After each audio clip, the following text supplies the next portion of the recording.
Ganap nang sumuko si Gallant sa laban. Ngayon ay pinapaliwanag niya kay Kang kung ano ba ang aura. Sinabi niya na ang aura ay nakukuha ng sino mang swordsman sa kanilang mundo. Gaya nga ng ating nakikita ay nababalot siya ngayon ng tila asul na apoy. Sinabi niya na nagiging kulay puti ito kapag mataas na ang level ng iyong swordsmanship. Gayunpaman ay hindi pa rin siya nakakakita ng puting aura. Tinanong naman ng ating bida kung ano ang mga characteristics ng aurang ito. Ang pag-infuse ng aura sa isang sandata ay nagpapalakas ng kapangyarihan nito. Sa kanilang mundo, kapag ang aura ay ipinasa sa isang espada, nagiging mas matalim at mas makapangyarihan ito. Ang aura ay parang nagiging isang extension ng espada, na nagpapahintulot na makaputol ng mas matitibay na bagay kaysa sa normal. Ang cutting power o lakas ng pagputol ng isang sandatang may aura ay mas matindi dahil sa enerhiyang ipinasa dito. Kung karaniwang bakal lang ang espada, kapag may aura, pwedeng makahiwa ito ng bato o kahit anong matigas na bagay. Nagiging mas matalim at mas epektibo ang espada dahil sa aura na nagiging parang isang malakas na puwersa na nakapalibot dito. Tinanong naman ng ating bida kung sa mga espada lang ba ito na ilalagay.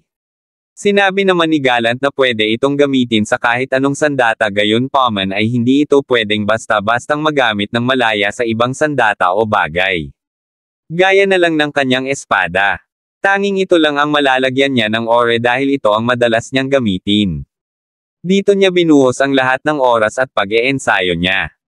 Gayunpaman sa oras na marating mo ang mataas na antas sa paggamit ng aura ay magagamit mo na ito ng malaya sa ibang bagay o sandata. Tingin naman ng ating bida ay may kinalaman ito sa competency level sa kanyang parte. Tinanong niya ulit si Gallant kung kumukonsumo ba ito ng mana. Napag-alamanan naman niya na wala itong mana consumption. Kahit na may limit ang dami ng aura na pwede mong mailabas ay wala namang limit ang paggamit mo dito kahit gaano pa katagal. Gayunpaman ay nakakapagod ang labis na paggamit nito dahil stamina ang nababawasan sa paggamit nito. Tingin naman ni Kang ay kapaki-pakinabang ito dahil dito kaya't nais niyang matuto nito.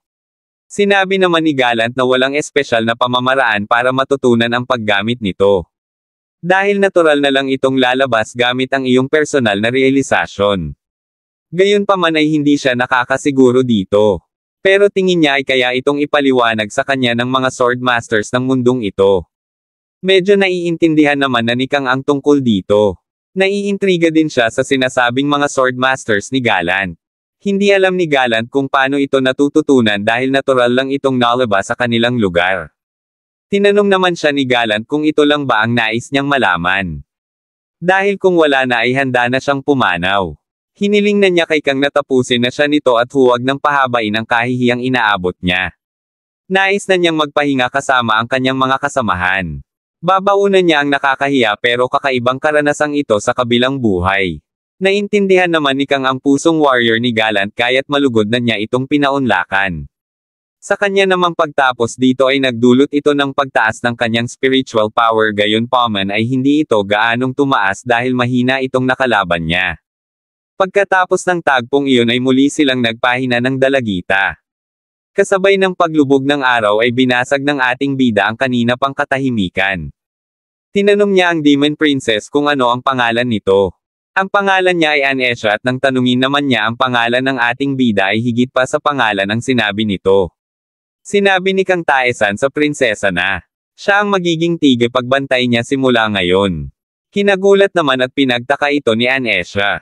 Ngunit bago pa man may masabing iba si Kang ay inawat na siya ng multo at sinabing mas makabubuti kung hindi niya sabihin na sinugo siya ni Lucifer, dito ang deity ng mga demonyo. Kaya naman nagpalusot na lang si Kang at sinabing meron siyang nakausap na tao matagal na panahon na ang nakalilipas. Binigyan siya ng yaman nito kapalit ng pagprotekte niya dito. Natatawa naman ang multo dahil ngayon lang niya nakitang hirap na hirap si Kang. Pagsisinungaling lang pala ang magpapatiklop sa kanya. Nais naman malaman ni Anesha kung sino ang taong tinutukoy ni Kang. Agad naman itong gumawa ng kwento at sinabing hindi rin niya ito kilala at sinabing namatay din kaagad ang taong ito pagkatapos niyang makuha ang quest at kabayaran niya. Iniba naman ni Kang ang usapan as mas tumungo siya sa mahalagang bagay. Tinanong niya si Anesha kung alam nito kung saan matatagpuan ang ligtas na lugar sa mundo nila. Agad namang nalungkot ang mukha ng dalagita at sinabing walang ligtas na lugar dito dahil kahit saan siya magpunta ay puno ng tao na gusto siyang paslangin. Naiintindihan naman ni Kang ang nararamdaman ng prinsesa pero wala na silang oras para malungkot kaya't inaya na niya itong umalis dahil malamang ay marami nang nakakaalam ng lugar nila. Tingin naman ni Kang ay mas may ligtas pang lugar kesa rito. Inabot naman na ng liwanag sina Kang at Anesha sa kanilang paglalakbay. Bukod pa sa pagod at puyat ay wala ring humape ang pag-atake sa kanila ng ibang mersenaryo. Nagtataka naman si Kang kung saan nanggagaling ang mga ito. Bigla naman niyang naalala ang sinabi sa kanya ni Lucifer bago siya pumunta sa lugar na ito. Matatapos lang ang misyon niya sa oras na madala niya si Anesha sa ligtas na lugar. Gayunpaman ay wala pa rin siyang ideya kung nasaan ang lugar na iyon. Inabot na sila ng gabi sa kanilang paglalakbay kaya't humanap na sila ng lugar na pwede nilang pagpahingahan. Nang makapagdesisyon naman silang magpahinga na ay nagsimula ng magdasal si Anesha sa kanyang deity. Ngayon ay naunawaan na ni Kang kung bakit siya gustong iligtas ni Lucifer. Ang dahilan ay hindi nawala ang tiwala nito sa kanya. Hindi naman kaagad nagpahinga ang ating bida at ginamit niya ang kanyang natitirang oras bago matulog sa pag-eensayo ng aura. Tahimik siyang nag-practice ng buong gabi. Dumating naman na ang umaga at wala pa ring nagiging progreso si Kang sa kanyang ginagawa. Nakita naman niya si Anesha na kanina pa siya pinagmamasdan kaya't kinamusta niya ito. Matiwasay itong nakapagpahinga dahil alam niyang may nagbabaantay na sa kanya. Tinanong naman niya si Kang kung ano ang pina-practice nito at sinabi naman ni Kang na nag-aaral siya kung paano gumamit ng aura. Nagulat naman si Anesha dahil hindi niya sukat na sa lakas ni Kang ay hindi pa pala nito natututunan ang paggamit ng aura. Sinabi naman ni Kang na hindi siya galing sa mundong ito kaya't wala siyang aura gaya ng ibang residente dito. Bigla namang pumasok sa isip ng prinsesa na hindi pa pala siya formal na nakakapagpasalamat kay Kang Taesan. Kaya namang muli siyang nagpakilala rito ng mas maayos. Siya si Anesha Bridget ang huling prinsesa ng Demon Race ay nagpapasalamat sa ating bida ng buong puso sa pagliligtas nito sa kanya.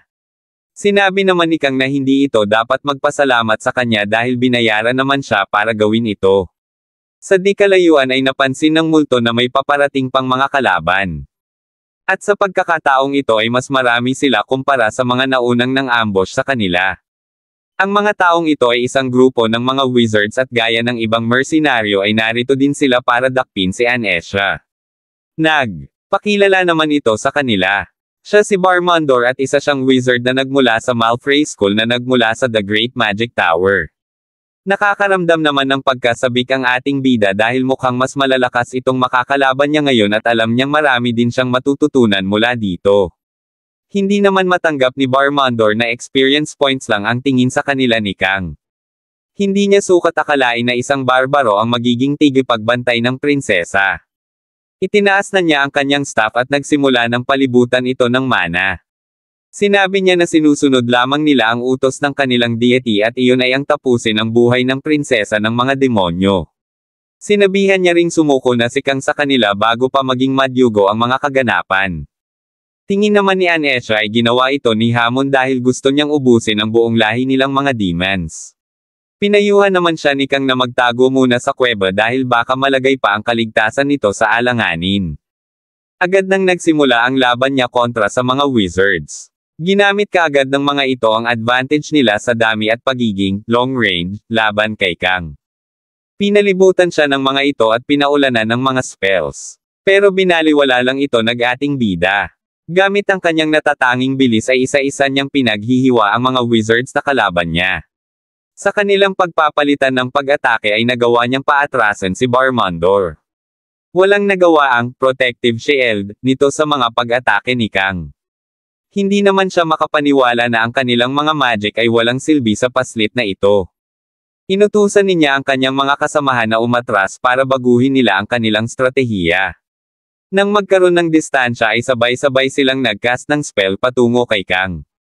Magkakaibang elemento ang ginamit nila masukol lamang ito. Madali naman itong naiwasan ng ating bida kahit na napakarami pa nito. Bukod pa doon ay kinutya rin niya ang mga kakayahan ng mga ito bilang wizards dahil kahit magkakasama na sila ay mahihina pa rin ang mga ito. Pinakita naman niya sa mga ito kung paano talagang gumamit ng magic skill. Ginamit niya ang skill niyang Frost Arrow at pinaulanan niya ang mga kaharap niyang wizards ng sunod-sunod na magic skills. Sa bilis ng mga pangyayari ay hindi na nagawa pang makapag-react ng mga ito. Hindi sila makapaniwala na hindi man lang gumamit ng chant ang kalaban nila para makapag-summon ng ganito kalakas na magic spell. Isa-isang tumamba ang mga wizards dahil sa magic skill ni Kang. Narinig naman ni Kang sa isa sa mga ito na tinawag ang skill niyang, The Frost One, isang titulo na para sa kanya ay masyadong magarbo. Humingi naman siya ng tawad sa mga ito dahil nais niya lang protektahan ang prinsesa at wala na siyang magagawa pa sa mga ito. Ginamit na niya ang skill niyang, Prove Yourself, at nagsimula na siyang balutin ng napakalakas na aura. Nag-iisa na lang ang natitirang kalaban niya at sinabi niyang hindi na niya ito papahirapan pa kung sasabihin nito ang lahat ng nalalaman niya patungkol sa magic ng kanilang mundo. Nanginginig naman sa takot ang pinuno ng mga wizard dahil sa nakakatakot na aura ng ating bida. Pagkatapos niyang tapusin ang mga kalaban niya ay nagsimula na ulit silang maglakbay. Base sa mga nalaman niyang impormasyon sa wizard na nakalaban niya ay kinakailangan na mag-chat sila bago sila makapag-activate ng magic sa mundong ito. Kailangan din nilang matuto ng basic magic para magamit ang mga elemento na nasa paligid nila. Napag-alamanan niya rin na ang skill niyang Frost Arrow ay isang mataas na uri ng magic sa lugar na ito, at matututunan lang sa isang espesyal na eskwelahan. Tingin naman ni Kang ay wala nang gaanong espesyal sa mga bagay na ipinaliwanag sa kanya ng wizard na nakalaban niya kanina. Bigla naman nakaramdam ng hilo si Anesha at napasandal kay Kang.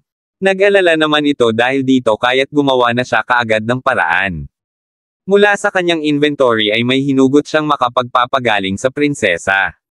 Tingin naman ng multo ay ang tuloy-tuloy na stress ang dahilan ng pagkahilo nito. Naglabas si Kang ng isang healing potion at ipinainom ito kay Anesha. Agad naman itong ininom ng prinsesa at agad niyang naramdaman ang epekto nito. Tinanong niya ang ating bida kung anong klaseng bagay itong ipinainom sa kanya at bigla na lang nanambalik ang lakas niya. Sinabi naman ni Kang na nagpapataas lang ito ng health points at maski siya ay nagulat din na gumana ito sa sakit ni Anesha. Hindi naman makapaniwala ang prinsesa na bibigyan siya ni Kang ng isang napakahalagang bagay. Sinabi naman nito na hindi naman ito gaanong kahalaga kaya't wala siyang dapat ipagpasalamat. Pumasok naman sa isip ng prinsesa kung ano ba ang pwede niyang gawin bilang kabayaran sa mga kabutihang pinapakita ni Kang sa kanya. Naisip naman niyang manghuli ng isda at iiho ito para kay Kang. Bagamat di gaanong magaling magluto ay umaasa siyang magugustuhan ito ni Kang. Hindi niya lang alam kung gaano nakasawa si Kang sa mga walang lasang pagkain sa labyrinth. Amoy pa lang ay alam na ni Kang na masarap ito. Natuwa naman si Anesha dahil marunong pa pala siyang magluto at nagustuhan ito ni Kang. Ikwinento niya na nung payapa pa ang lugar na ito ay madalas siyang magluto at ibinibigay ito sa mga taong malalapit sa kanya. Gayunpaman ay alaala na lang ng mapait na nakaraan ang mga ito na pilit na niyang kinakalimutan. Habang kumakain ay napag-usapan nila si Hamon. Nalaman ng ating bida na wala pa palang 100 taon ito. Sinabi naman ni Anesha na dati ay naninirahan pa dito ang iba't ibang lahi. Bawat lugar naman na may deity na sinasamba ay malaya at walang umuusig sa kanila. Nagbago na lang ang lahat ng ito nang dumating at ipinanganak ang deity na si Hamon sa kanilang lugar. Nagtataka naman ang multo kung bakit ito ginagawa ni Hamon gayong hindi pa nga siya nakaka-100 taon. Tinanong naman siya ni Kang kung meron siyang naiisip na sagot dito. Sinabi na noon pa ng multo kay Kang na ang mga pinanganak na deity ay wala na at tinatawag na silang old gods. Lahat ng mga deity ngayon ay nagsimula sa pagiging mortal papunta sa pagiging transcendental beings. Ibig sabihin lang nito ay dati ring mortal si Hamon 100 taon na ang nakalilipas. Sinabi ng multo na kilala ang mga deity sa pagiging obsessed sa kanilang mga pagmamay-ari. Ito siguro ang dahilan kung bakit naging extreme si Hamon at inutos na lipulin ang buong Demon Clan. Ginawa niya ito para hirangin siyang ganap na deity sa Big City.